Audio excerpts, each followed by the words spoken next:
जून आ गया है। क्या अभी तक आपने पढ़ाई स्टार्ट किया? क्या आपने अभी तक पढ़ाई स्टार्ट किया? या आपने कितना कंप्लीट किया, कितना पढ़ लिया? आपने कितना कितना से ज़्यादा पढ़ लिया?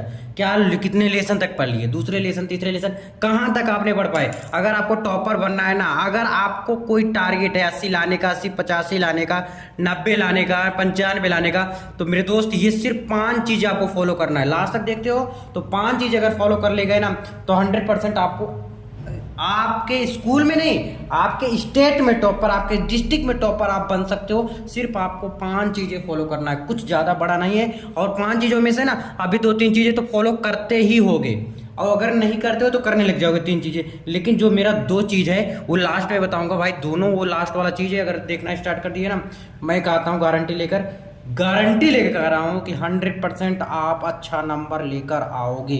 अच्छा ही नहीं, बहुत अच्छा फोड़ोगे।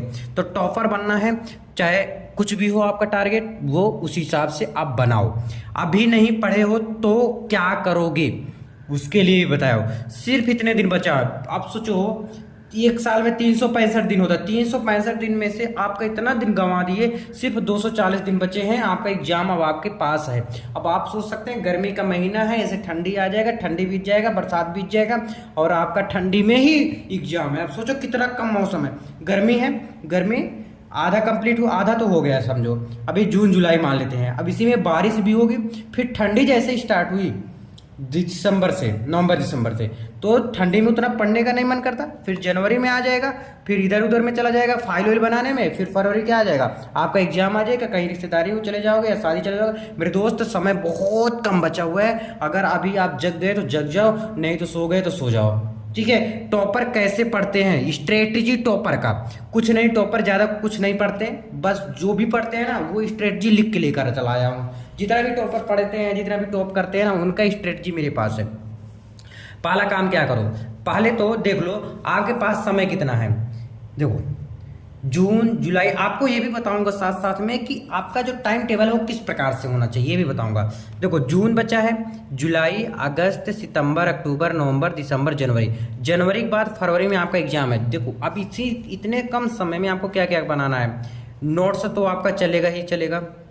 फिर कहीं शादी में आपको जाना पड़ गया, जाओगे कि नहीं? कहीं बीमार हो गए आप, फीवर हो गया आपको, ठीक है, बीमार हो गए। अब समझो ध्यान से, नोट्स बनाना है, शादी में जाना है, बीमार हो गए, कहीं रिश्तेदारी निभाना हो गया है ना, रिश्तेदारी, और किसी दिन मन नहीं किया। अब सोच रहे हो कहीं क्रिकेट खेलने चले गए, कहीं कुछ चले गए, कहीं कुछ चले गए, तो ऐसे ऐसे करके कुछ आपका चला गया। तो हो सकता है कि आप कई दिन के लिए घूमने चले जाओ, कहीं बाहर के चले जाओ। तो इस प्रकार से आपका कम से कम 1 महीना इसी में रख लो टोटल। अभी ठंडी आएगा, ठंडी में तो बिस्तर से उठने का नहीं मन करता, रजाई छोड़ के। अब फिर नोट्स बना रहे हो जो, उसको पढ़ने का मन नहीं करेगा। अभी मैच आ रहा है IPL, कुछ दिन बाद इधर उधर का मैच आने लग जाएगा, यानी इंटरनेशनल मैच आने लग जाएगा, किसी अदर देश से आने लग जाएगा भारत का, तो वहाँ पे बिजी हो जाओगे। आप सोचो आपके पास क्या क्या बचा है। फिर जनवरी में है, फिर आपको साथ साथ में फाइल भी बनाना है। सोचो यार समय कितना कम है। आप लोग जगो यार, जगो, जल्दी जग जाओ, नहीं तो भाई रिजल्ट जगा देगा आपको। समझ लो कितने लोग आपकी बार फेल हुए। 100 में से सिर्फ 75 लोग पास हुए मेरे दोस्त। अब फेल होने की संख्या देख रहे हो ना, 25 है। 100 में से 25 लोग फेल हैं। सोचो यार, आपने सोचा क्या बैठ के? अरे भाई देखो तो जरा, इसमें 100 में से 75 लोग सिर्फ पास हैं, 25 लोग फेल हैं। यानी कि जितने भी एग्जाम दिए थे सिर्फ 75% पास हुए हैं। क्लास 12th की बात मैं कर रहा हूँ। अगर अब 10th में 80-85% पास हुए हैं, ठीक है। अब देख सकते हो कि 100% में से अगर माने तो 75% सिर्फ पास हुए हैं और सारे फेल हो गए मेरे दोस्त। समझ जाओ, यही करते हैं लोग जो पढ़ते नहीं स्टार्टिंग में, एंड टाइम में जाते हैं, बोलते हैं तो कुछ ऐसा मुझे घोर के पिला दो, कुछ ऐसा इंपॉर्टेंट क्वेश्चन दे दो जो वही एग्जाम में है। मेरे दोस्त ऐसा नहीं होता, आपको पढ़ना पड़ेगा। इसके लिए आपको 5 चीज़ें फॉलो करने हैं। पहला तो आपको टारगेट बनाना है। टारगेट की देखो, हो सकता है आपका 80% हो सकता है 85 हो, 90 हो, जो भी है। आपको जहाँ बैठते हो ना वहीं पे चिपका दो और सुबह सुबह जब उठो और उसी को देखो।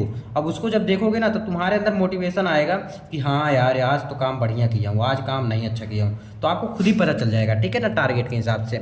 और टारगेट बनाओ। टारगेट जैसे आपको कहीं बाजार जाना है तो बाजार जाने का ये पता है बाजार जाना है तो आप किसी ना किसी तरह चले जाओगे, चाहे आपको रास्ता पता है या नहीं पता है, पूछते पूछते चले जाओगे, लेकिन टारगेट तो पता रहता है ना। तो वैसे मेरे दोस्त पहले टारगेट बना दो और जो टारगेट आपका है वो कमेंट में बता दो, ठीक है।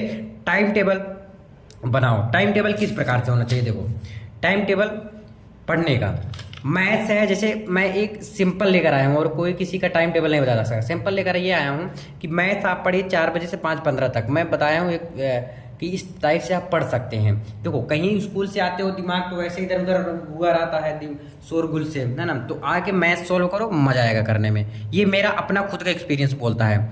फिजिक्स करो, फिजिक्स का न्यूमेरिकल करो, न्यूमेरिकल के बाद थ्योरी करो, केमिस्ट्री में थ्योरी व्यूरी पढ़ो, रिएक्शन करो कुछ, फिर इंग्लिश पढ़ो शाम के टाइम, फिर 9:45 पे क्या जाओ कर जाओ सो जाओ। सोचो सोने के लिए दे दिया 4 से 5:15 और 6 से 6:45 और 7 से 7:45 और 7:45 के बाद खाना वाना खा के कम से कम मैं 1 घंटा 15 मिनट बीच में दे दिया। कितना? 1 घंटे 15 मिनट दे दिया।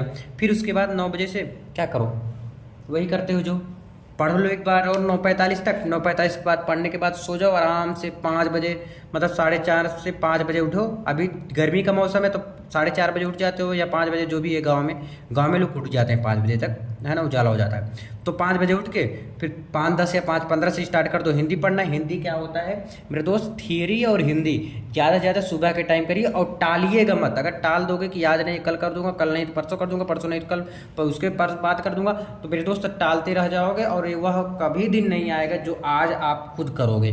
मेरे दोस्त समझिए इस बात को, है ना। तो स्कूल से आने के बाद आप मैथ्स वगैरह पे थ्योरी व्यूरी पे थोड़ा कम ध्यान दे के आपको क्वेश्चन ज़्यादा सॉल्व करना है ना, तो दिमाग ज़्यादा स्थिर होगा। धीरे धीरे जब स्थिर हो जाएगा तब आप थ्योरी पार्ट में चले जा सकते हैं, ठीक है, इस प्रकार से। तो टाइम टेबल आपका बता दिया मैं।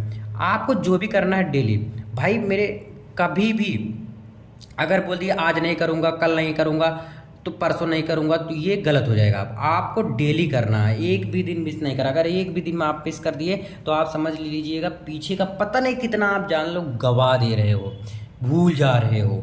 तो डेली डेली करना है कभी भी चीज़। अच्छा खाने से कोई मना करता है क्या कि आज नहीं खाऊंगा कल खाऊंगा, ऐसा नहीं करता ना। तो भाई आपको ये भी नहीं करना चाहिए, डेली करना चाहिए कि मैं खाऊंगा तो पढ़ूंगा, अगर पढ़ रहा हूँ तो खाऊंगा, ये आप मान के चलना। रिवीजन देखो बहुत लोग पढ़ते हैं लेकिन एग्जाम टाइम में क्या होता है वो भूल जाते हैं। तो संडे का नाम सिर्फ रिवीजन रख दो और संडे के दिन एक्स्ट्रा मत पढ़ो, बिल्कुल एक्स्ट्रा मत पढ़ो, सिर्फ उस दिन रिवाइज करो, सिर्फ रिवाइज और रिवाइज। नोट्स बनाते चलो। इंपॉर्टेंट क्वेश्चन पे अभी ध्यान मत दो। अगर इंपॉर्टेंट क्वेश्चन अभी से ध्यान देना स्टार्ट कर दिए तो वही है ना, जैसे आप थोड़ा सा बीमार हो गए, अब बीमार होने पर मैंने तुम्हें दवा दे दी तो तुम्हें दवा का आदत पड़ जाएगा, तो दवा का आदत ना पढ़ने दो यार।